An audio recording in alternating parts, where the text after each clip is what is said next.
السلام عليكم ورحمة الله تعالى وبركاته، ومرحبا بكم في حلقة جديدة من هذا البودكاست. رمضان مبارك، الله يدخل عليكم بالصحة والسلامة والأجر والحسنات إن شاء الله. رمضان هو شهر الرحمة، المغفرة والعتق من النار، ولكن مع الأسف رمضان ديال دابا ولات كتبان فيه بعض التصرفات اللي بعيدة كل البعد على الغاية الحقيقية من هذا الشهر الفضيل.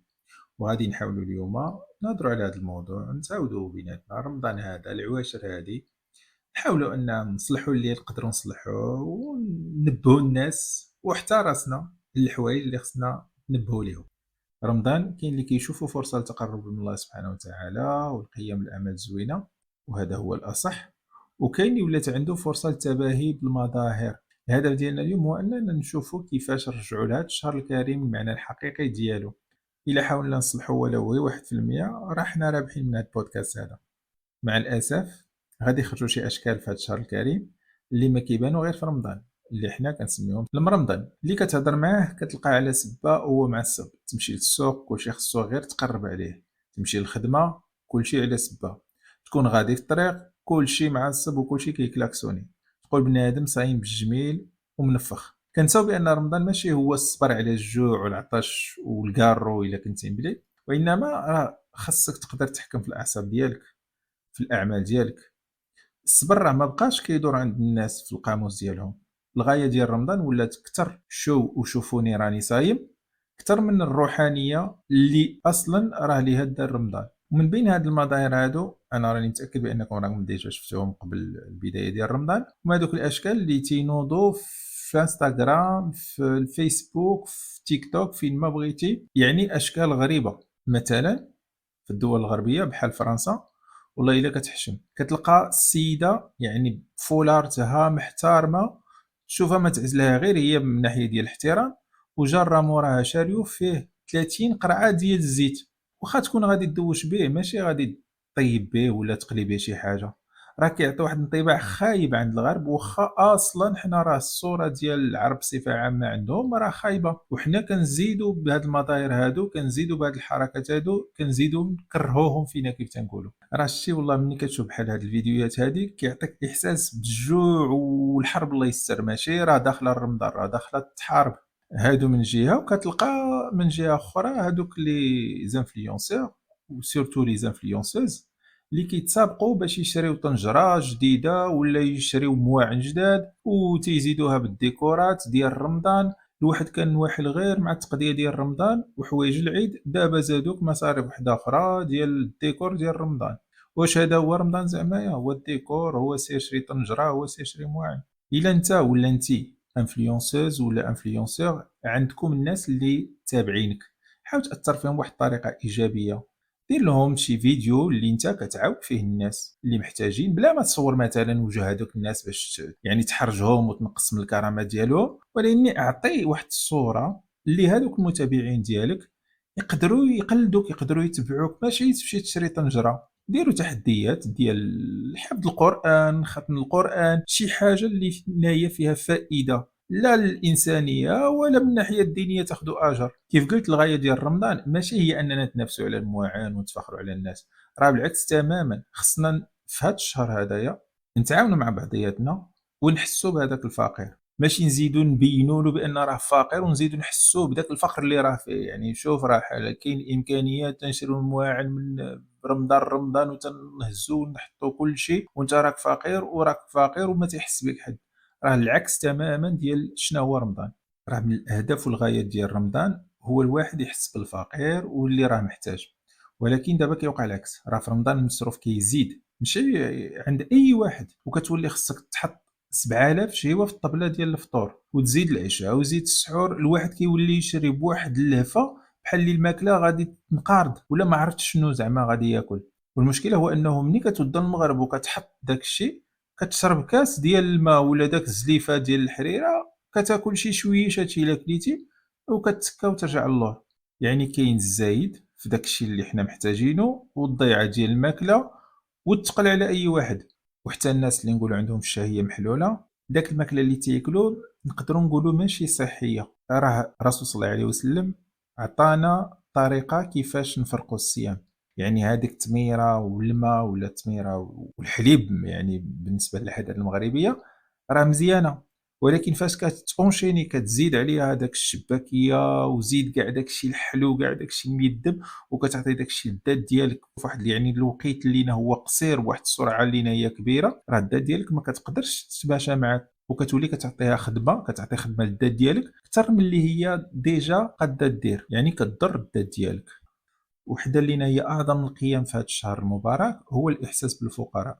فاش أنت كتمشي وكتشري هذاك الشاريو عامر وهذاك المسكين اللي عنده غير شوية راه كيبقى يشوف داك الشيء وكيقول واش هذا الشيء زعما ضروري في رمضان وعلاش أنا ما عنديش الإمكانيات حتى أنا ندير هكا، يعني كتزيد كتحسو كيف قلت بأن راه فقير وهذا الشيء هذا راه بالعكس ديال داك القيم اللي كنبغيو واللي من أجلها كاين سيدنا رمضان. كنساو بلي رمضان راه ماشي غير ديال الشهوات وديال المسلسلات وديال الضحك، راه الشهر الروحانية الحقيقية، خاصنا نقراو القرآن نحاولو نختموه ولا على الأقل نقراو اللي يتيسر، يعني الإنسان اللي خدام يشوف شي وقيتة اللي هي جالس يديرها بواحد الطريقة منتظمة، ياخد قسمين د المكانة نص ساعة ساعة على حسب الإمكانيات ديالك وتقرا ما تيسر من القرآن. رمضان راه فرصة أنك تجدد العلاقة ديالك مع القرآن، ماشي غير بتقراه ولكن حتى تفهمو وسورتو تطبقو. مهم بزاف اننا نخصو شي وقيت للصلاه نديرو الدعاء، نحاولو نستغلو هاد رمضان هذا وخصوصا اوقات الاستجابه بحال مثلا قبل الفجر ولا بعد الفطور. رمضان راه هو فرصه باش نتقربوا من الله سبحانه وتعالى. رمضان كيكون التقرب أسهل حيت كتكون الأرواح قريبة وكتحس بالراحة النفسية استثنائية سبحان الله، يعني يكفي أنك تمشي للجامع تشوف هادوك الناس داك الواحد راه كتلقى العام كامل ما تيمشيش للجامع في داك الوقيته ديال رمضان تبارك الله كتلقى الجامع عامر. يعني هذا دليل على أن النيفو ديال الروحانية راه طالع في هاد الشهر اللي رانا فيه. الواحد خصو يستغل هاد الشهر هذايا لأقصى حد، راه تتجي مرة في العام عندنا 29 حتى 30 يوم إلا كان عندنا حظ. وحتى شي واحد ما عارف واش العام الجاي يكتب لنا أننا نصوموه ولا لا. وبالنسبة للصلاة الحمد لله في المغرب يعني كاين داك التوقيت اللي هو كيتنظم بواحد الطريقة لأننا تخلينا نمشيو للجامع أكتر، نستغلوا الوقت ديالنا بواحد الطريقة اللي نصليو أكتر في الجامع، نكثروا من النوافل بحال الصلاة ديال التراويح، نشجعوا بعضياتنا.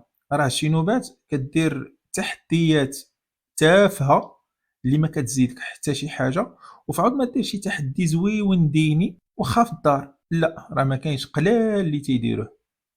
راكم ديجا يمكن شفتوه في الانترنت دي تشالنج كتلقى واحد شاد نفاخة عامرة بالما يعطي شي أسئلة دينية وزعما اللي ما تيجاوبش يطرطق عليه هذيك النفاخة. كاين شي ناس هادي يشوفها يقول لك حاجة تافهة، حاجة تافهة يمكن، ولكن ملي كتستعملها بهذيك الطريقة الزوينة، ملي كتستعملها لواحد الحاجة لواحد الغاية اللي فيها الحسنات راه ما بقاش تافهة، راه ولات زوينة.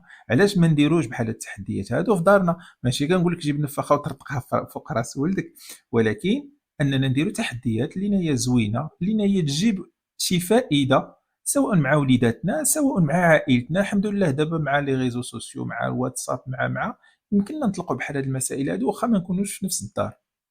راه إلا جيتي وعطيتي واحد التحفيز لولدك الصغير وسولتيه فين وصلتي راه كتزيد تشجعو باش يحاول أنه يوصل لهداك الهدف اللي نتايا حددتيه ليه. بهاد الطريقة هادي كتولي كتحول رمضان لواحد الجو ديني زوين في الدار ما بين العائلة وكلشي كياخد الأجر.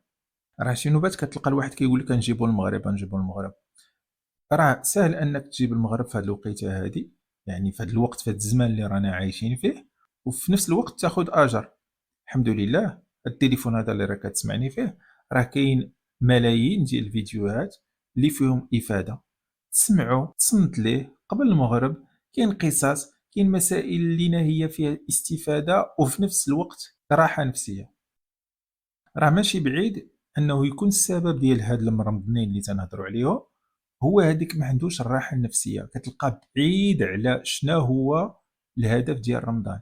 بالنسبة ليه راه مقطوع، مبلي، ما كاميش، ما شاربش، ما مقرقبش، ما دايرش داكشي اللي خصو يديرو، سكيلفي كيحاول أنه يتعصب هادشي إلا كان ما دار حتى شي حاجة، تيحاول أنه يخرج داك الأعصاب ديالو في شي حد آخر. أخويا راه ماشي هو هذا رمضان، لا تصوم شي وخليك هادي وخليك مرتاح وما تديرش العيب مع حتى شي واحد. راه رمضان الصبر وماشي غير الصبر على الجوع والعطش، راه هو فرصة باش نتعلموا شنو هو الصبر ديال بصح في الحياة ديالنا ديال دايما، من التحكم في الأعصاب، التحكم أنك في الهضرة ما تمشيش تقول شي هضرة لينا هي خايبة بواحد السرعة، التعامل مع الناس بواحد الطريقة حسنة. راه الصبر كيكون في التصرفات ديالنا سواء في الدار، سواء في الخدمة، سواء في الزنقة، وهاد المواقف ديال ديما اللي كتحتاج منك أنك تكون يعني بواحد برودة الأعصاب ويكون عندك واحد حسن التصرف، هذاك هو الصبر الحقيقي. الصبر في رمضان راه اختبار ديال الروح ديالك، راه اختبار ديال القوة ديال الإرادة ديالك باش تحكم في راسك وما تكونش ما بين قوسين عبد لداك العصبية وداك الاندفاع ديالك. أحاديث كثيرة من الرسول صلى الله عليه وسلم كتنص على الصبر، وحتى القرآن الكريم راه فيه آيات كبيرة وكثيرة اللي كتنص على الصبر. الصبر بحال تقول هو هذاك الدبلوم ديال أنك صافي راك نضجتي روحانيا، راه هو اللي كيعلمنا كيفاش نتعاملوا مع الضغوطات في حياتنا والآفات اللي داخلة في الحياة. كل واحد فينا خصو يكون سفير ديال الأخلاق المزيانة في رمضان وحتى خارج رمضان. رمضان راه مدرسة اللي كتعلموا فيها بزاف ديال الحوايج، والمسعود ولا السعيد هو انه يكمل في هذاك الشيء اللي تعلموا في هذا الشهر. الا شديتي غير 90% من هذيك التصرفات الزوينه اللي كنتي متبعها في رمضان، من الصلاه في الجامع، من الصبر، من انك كيفاش تعامل وزيد وزيد وزيد، راه ما شاء الله راك وصلتي لواحد الدرجه اللي هي زوينه. راه الا جيتي تشوف غادي تلقى الصبر راه كاين في اي حاجه بالنسبه لرمضان. كتصبر على الجوع، كتصبر على العطش، كتصبر على الشهوات، كتصبر على داك الضغوطات اللي عندك لداخل. راه الانسان فاش ما تياكلش كيكون عنده واحد الضغوطات لداخل ديالو، النفسيه ديالو كتغير. ولكن المؤمن هو اللي تيصبر وتيعرف كيفاش يتعامل وتيبقى بواحد الطريقه اللي هي مطابقه ومتناسبه مع الدين الاسلامي. الصبر راه حتى هو انك تبعد من هذوك، قلت صبر على الشهوات وصبر على الشهوات راه تيعني انك تقدر تحكم في داك الرغبات ديالك. مثلا تحاول انك ما تمشيش تنساغ لهذيك المسلسلات اللي كتلقى ماشي ديال رمضان، باش ما نقولش شي حاجه واحده اخرى، يعني مسلسلات ما مناسباش حتى من غير رمضان، راه ماشي لائقه لا حراك في رمضان. دونك الا صبرتي حتى في هذا النطاق هذا، راه حتى هو الصبر على الشهوات راه حاجه مزيانه. اللي تيخرج فائز من هذا الشهر المبارك هو اللي تيخرج عنده شي عادات زويونه وتتبقى معاه. عندنا واحد المثل مغربي تنقولوا شويه لربي وشويه لعبدو. راه فاش كدير شويه لعبدو راه كدير شويه لربي الا كان داكشي في ما يرضي الله. كاين شي حوايج اللي كنديروهم ولا خصنا نديروهم في هذا الشهر هذا المبارك اللي فيها منفعه من الناحيه النفسيه، من الناحيه الدينيه، وحتى من الناحيه الشخصيه. مثلا تنظيم الوقت، ضروري خصنا نحطوا واحد الوقت لينا هو باين نقدروا نديروا فيه شي حوايج لينا. مثلا اننا نديروا رياضه، ندير واحد الوقت هكايا مور الفطور نمشي واحد نص ساعه للمكانه، ولا كاين اللي تيديرها قبل الفطور رياضه تنشيط للدوره الدمويه. راه كاع الاطباء تيوصيو بممارسه الرياضه، غير هو يعني قبل الفطور خص الانسان يديرها على حسب الطاقه ديالو، ما يزيرش على راسو لان الذات ديجا كتكون في واحد الحاله اللي هي بارتيكولير. نتجنبوا اننا ناكلوا داك الماكله اللي ميدمه بزاف اللي حلوه بزاف. الماكله المغربيه والاطباق المغربيه الحمد لله راه مشهوره في العالم بالبنه ديالها وبالتنوع ديالها. يعني ماشي ضروري اننا نركزوا غير على داك الحوايج اللي فيهم الإدام واللي فيهم الحلاوه في الفطور. راه شي نوبات داك. وحاجه واحده اخرى كنلاحظوا بان فاش كتقرب داك الوقيته ديال المغرب كتلقى الواحد كيسوق بواحد الطريقه اللي هي ما نعرفت شنو زعما. نهار كامل هو صايم، وفاش كتبقى قسم ولا قسمين ديال المكانع باش يمشي ياكل باش يمشي يفطر تيدير شي سوقان اللي فيه خطر ليه وخطر حتى على عائلته. راه العائله ديالو كيتسناوه باش يجي يفطر عندهم، يجي يفطر معاهم، ماشي باش يجي شي حد يعيط لهم يقول لهم الو راه السيد راه داير حادثه. راه هاد المسائل هادي الانسان راه ما تيفكرش فيها. الا جيتي تفكر غير جوج دقائق اوكي غادي تدخل غتوصل مور المغرب حيت ما عطاكش الوقت، ماشي مشكل ماشي مشكل. اولا دير بالحساب ديالك من الاول، دير بالحساب ديالك باش انك توصل في الوقيته اللي باغي توصل فيها. ولكن باش تبقى قسمين د المكانه كتلقى الاخر في وسط المدينه غادي ب 120، راه الله يستر الا مشى وقات شي واحد وتسبب له في شي عاهه ولا لا قدر الله قتلو. ما راناش بعاد على القتل العمد لان لا تصرف بواحد التصرف اللي هو جنوني اللي هو ماشي عقلاني. راه السلامه اهم انك توصل مع الطلب واحد 10 دقائق ولا كاع نص ساعه. خلاصه القول، رمضان هو فرصه كبيره باش نتقربوا من الله سبحانه وتعالى. راجعوا انفسنا، رمضان راه ماشي وقت باش ما ناكلوش وما نشربوش، راه وقت باش نتخلصوا من داك العادات الخايبة اللي كتأثر علينا سلبيًا طول العام، ونحاولوا أن نتعلموا عادات جديدة وزوينة. راه هي فرصة باش نصفيو القلب، نغسلوا الروح من الذنوب، ونعيدوا الاتصال بالله سبحانه وتعالى. هاد الشهر الفضيل راه هو الوقت باش الواحد يجلس مع راسو ويحاول يدير مراجعة باش يتحسن. رمضان كذلك راه هو فرصة باش نركزوا على الأعمال الزوينة، خصنا نستغلوه في الصلاة، خصنا نستغلوه في قراءة القرآن، في الأعمال الزوينة بصفة عامة، صدقة، أي حاجة فيها الخير، لا الإنسانية ولا مع ربي سبحانه وتعالى. راه إلا كان فيها خير الإنسانية راه فيها خير مع ربي سبحانه وتعالى. الصيام الحقيقي راه كيبدا من الروح قبل الجسم، نبعدوا على التفاخر بالمظاهر وداك الزيادة في الاستهلاك اللي ما عندها حتى شي معنى. الصيام راه عبادة ماشي عادة. تقبل الله منا ومنكم صالح الأعمال. رمضان مبارك، ونتلاقاو في حلقة جاية إن شاء الله. السلام عليكم. تشاو.